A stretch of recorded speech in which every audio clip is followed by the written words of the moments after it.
नमस्कार दोस्तों। इस वीडियो में हम बात कर रहे हैं भारतीय न्याय संहिता के सेक्शंस 137 और 138 की, जो डील करते हैं with offences of kidnapping and abduction. In sections और इन ऑफेंसेस को समझने के लिए हम यूज कर रहे हैं तारक मेहता का उल्टा चश्मा का एपिसोड 676, जिसमें चड्डी गैंग दया बहन को सो कॉल्ड किडनैप कर लेती है। अगर कोई आपसे पूछे कि दया बहन के अगेंस्ट कौन सा ऑफेंस कमिट हुआ था, तो आप में से 90% लोग कहेंगे कि दया बहन की किडनैपिंग हुई थी। लेकिन दरअसल उनकी किडनैपिंग नहीं हुई थी, उनका एब्डक्शन हुआ था। तो क्या फंडामेंटल लीगल डिफरेंस होता है between kidnapping and abduction? In offences की क्लासिफिकेशन क्या है, और कन्विक्शन आने पे इन ऑफेंसेस में टोटल कितनी सजा हो सकती है, कितनी इंप्रिजनमेंट या फिर कितना फाइन हो सकता है, ये सब जानेंगे इस वीडियो में। तो आइए शुरू करते हैं। तो आई होप आप सबने तारक मेहता का उल्टा चश्मा का ये वाला एपिसोड जरूर देखा होगा। जिसने नहीं देखा है, मैं ब्रीफ में पूरे एपिसोड को समराइज कर देता हूँ। तो होता यूं है कि दया बहन चड्डी गैंग के कुछ लोगों को अरेस्ट करवा देती है, और अब अरेस्ट के बाद जो पुलिस वाले होते हैं वो दया बहन को कहते हैं कि अब इन्हें चड्डी गैंग के खिलाफ कोर्ट में जाके गवाही देनी पड़ेगी। और पुलिस ये भी इंश्योर करती है कि दया बहन की सिक्योरिटी हैम्पर ना हो, तो एडिक्वेट सिक्योरिटी अरेंजमेंट भी दया बहन के लिए करती है। सोसाइटी में भी पुलिस डिप्लॉयड होती है, जेठालाल के घर के बाहर भी पुलिस वाले डिप्लॉयड होते हैं, और दया बहन जहां भी जाती है उनके साथ भी पुलिस वाले चलते हैं। तो एडिक्वेट सिक्योरिटी अरेंजमेंट इंश्योर होता है। पर ये भाई साहब जो चड्डी गैंग के लीडर हैं, साधु का बेस बनाकर आते हैं और प्रसाद के नाम पर बेहोशी की दवा मिला हुआ लड्डू सबको खिला देते हैं। बेहोश करने के बाद ही दया बहन को अपने साथ ले जाते हैं ताकि वो गवाही ना दे पाए। तो ये थी तारक मेहता का उल्टा चश्मा के एपिसोड 676 की ब्रीफ समरी। तो ये ऑफेंस किडनैपिंग होता है या फिर ये ऑफेंस एब्डक्शन होता है, इसे समझने के लिए आइए रेफर करते हैं भारतीय न्याय संहिता का सेक्शन 137। भारतीय न्याय संहिता सेक्शन 137 कहता है कि किडनैपिंग दो तरह की होती है, किडनैपिंग फ्रॉम इंडिया और किडनैपिंग फ्रॉम लॉफुल गार्डियनशिप।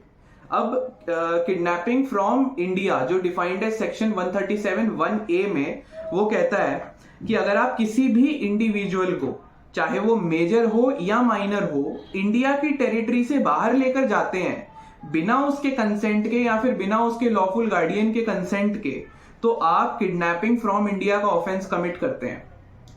तो ये था किडनैपिंग फ्रॉम इंडिया जो 137(1)(a) में डिफाइंड है। जो अगला ऑफेंस है वो है किडनैपिंग फ्रॉम लॉफुल गार्डियनशिप। ये किडनैपिंग का दूसरा सब टाइप है।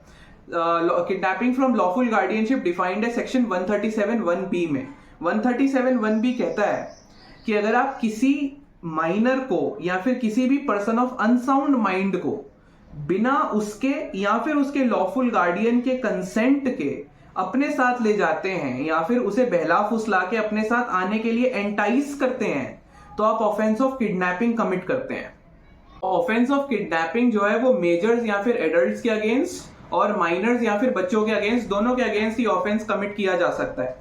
एडल्ट्स के अगेंस्ट किडनैपिंग तब होती है जब उनके बिना कंसेंट के उन्हें इंडिया की टेरिटरी से बाहर मूव कर दिया जाए, जिसे कहते हैं हम offence of kidnapping from India जो डिफाइंड है 137(1)(a) में।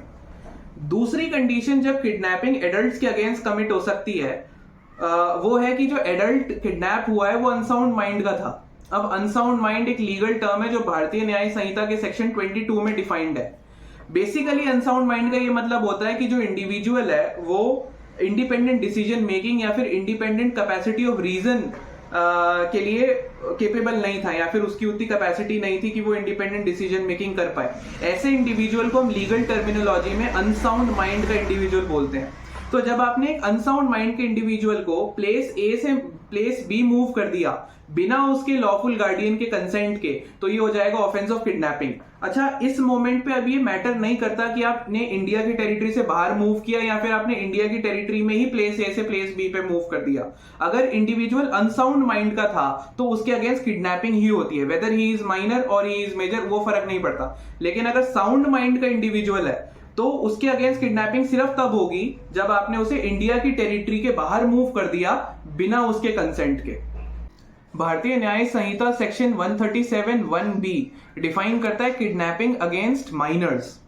तो अगेन, अगर आपने किसी माइनर को या फिर किसी भी पर्सन ऑफ अनसाउंड माइंड को बिना उसके गार्डियन के कंसेंट के उसकी लॉफुल गार्डियनशिप से उसे सेपरेट आउट कर दिया, तो किडनैपिंग का ऑफेंस एस्टैब्लिश हो जाता है अंडर सेक्शन 137(1)(b)।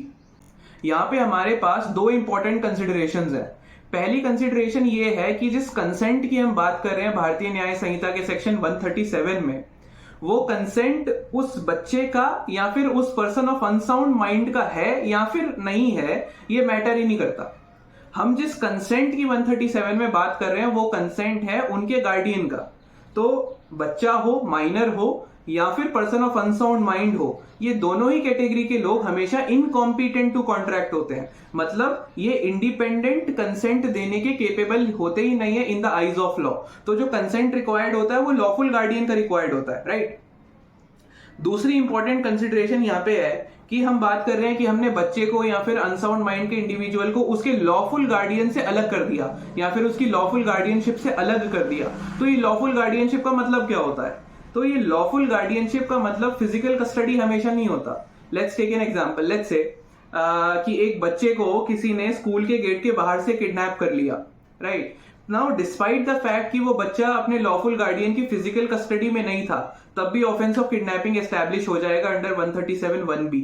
वो इस वजह से क्योंकि जब तक एक बच्चे के या फिर एक पर्सन ऑफ अनसाउंड माइंड के जो लॉफुल गार्डियन है, उन्हें जब तक उस बच्चे का या फिर उस इंडिविजुअल का वेयर अबाउट्स के बारे में पता है, तब तक उस बच्चे को या फिर उस इंडिविजुअल को उसकी लॉफुल गार्डियनशिप में ही कंसिडर किया जाता है। तो ये दो इंपॉर्टेंट कंसिडरेशंस थी जो सेक्शन 137(1)(b से लिंक्ड है। तो अब वापस आते हैं दयाबेन के केस पर।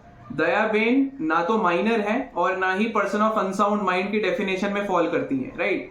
तो दयाबेन के against offence of kidnapping as defined under section 137 possible ही नहीं है, या फिर कोई भी एडल्ट जो साउंड माइंड का हो या अनसाउंड माइंड का ना हो, उसके अगेंस्ट किडनैपिंग तो लीगल पॉसिबिलिटी होती ही नहीं है। तो अब यहाँ पे क्वेश्चन हमारे सामने ये आता है कि जब इनके अगेंस्ट किडनैपिंग नहीं हो सकती, तो कोई भी साउंड माइंड का इंडिविजुअल जो एडल्ट हो दयाबेन की तरह, वो अगर सो कॉल्ड किडनैप हो जाए तो फिर उनके अगेंस्ट कौन सा ऑफेंस एस्टैब्लिश होता है या फिर वो कौन से ऑफेंस के विक्टिम हो जाते हैं? तो ये ऑफेंस होता है abduction, which is defined under section 138 Bharatiya Nyaya संहिता।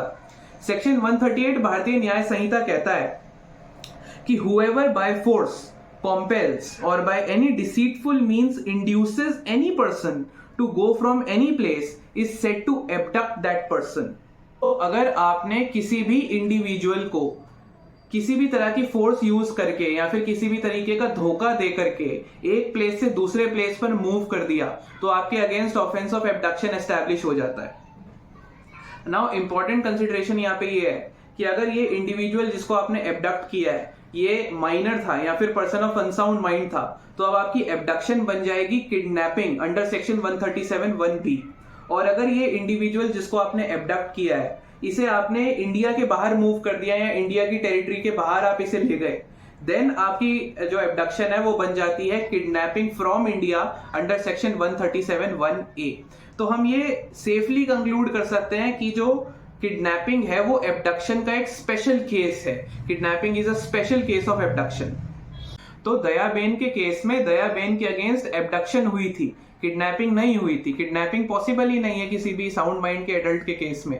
अगर साउंड माइंड के एडल्ट को किडनैप करना है तो एक ही पॉसिबल स्कोप है, वो स्कोप है कि आप उसे इंडिया की टेरिटरी के बाहर मूव कर देते हो, then it becomes kidnapping under section 137(1)(a।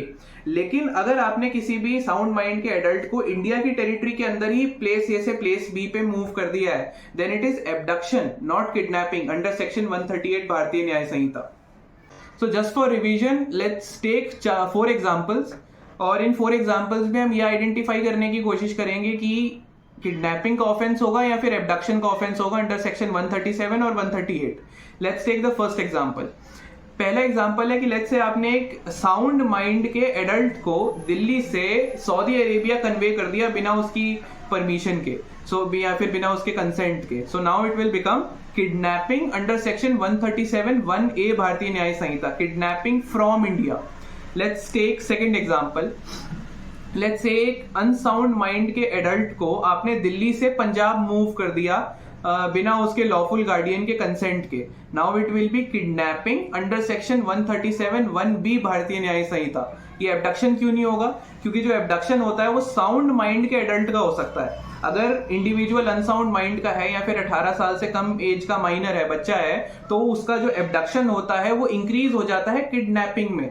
जो किडनैपिंग है वो एब्डक्शन का ही स्पेशल केस है, हमने पहले देखा था। Let's take third example.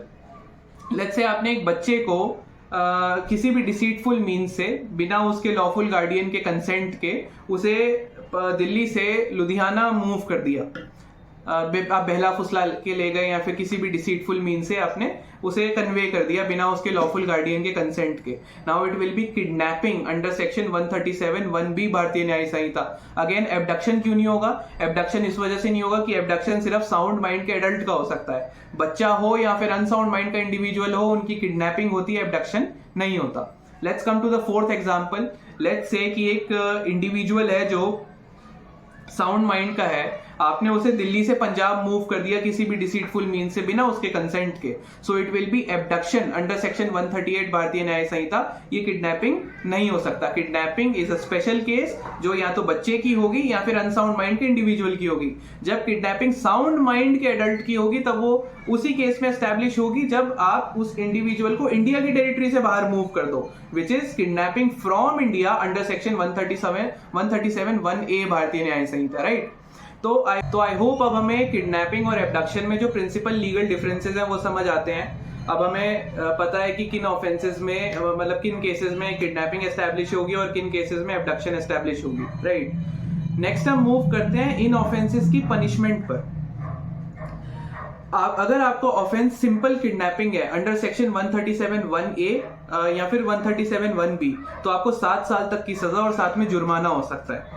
अगर आपने किसी को किडनैप उसके मर्डर के इरादे से या फिर फिरौती मांगने के लिए किया था, तो आपको 10 साल से लेकर उम्र कैद तक हो सकती है अंडर सेक्शन 140 भारतीय न्याय संहिता। अगर आपने किसी बच्चे की किडनैपिंग उसे बेगर या भिखारी बनाने के पर्पस से करी है, तो आपको लाइफ सेंटेंस या फिर उम्र कैद भी हो सकती है अंडर सेक्शन 139 भारतीय न्याय संहिता। यहां आपको जान के बहुत हैरानी होगी कि abduction under section 138 Bharatiya Nyaya संहिता पनिशेबल ऑफेंस है ही नहीं। हाँ, अगर आपने एब्डक्शन किसी और ऑफेंस को कमिट करने के लिए किया था, let's say murder, let's say ransom या फिर कोई और ऑफेंस आपने एब्डक्शन के साथ कमिट किया है, देन इट बिकम्स पनिशेबल। आपको अगेन 10 साल से लेकर उम्र कैद हो सकती है। लेकिन abduction alone without any other offence committed together कोई पनिशेबल ऑफेंस नहीं है अंडर सेक्शन 138 भारतीय न्याय संहिता। ऐसा क्यों होता है? Let's take an example. Let's say आपने अपने किसी दोस्त को झूठ बोल दिया कि आपका एक्सीडेंट हो गया है, आप हॉस्पिटल में हैं, और आपने उसे बुला लिया और बुलाकर आपने बेसिकली मूवी देखने के इंटेंशन से बुलाया था, लेकिन आपने क्या बोल के बुलाया कि मेरा एक्सीडेंट हो गया है, हॉस्पिटल आ जाओ, राइट। तो आपने अगेन एब्डक्शन कमिट कर दिया सेक्शन 138 के अंदर।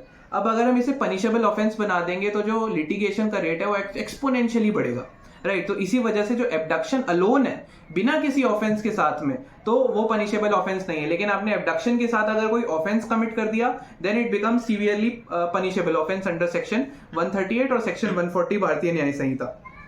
किडनैपिंग और एब्डक्शन दोनों ही कॉग्निजेबल और नॉन बेलेबल ऑफेंसेस हैं अंडर भारतीय नागरिक सुरक्षा संहिता।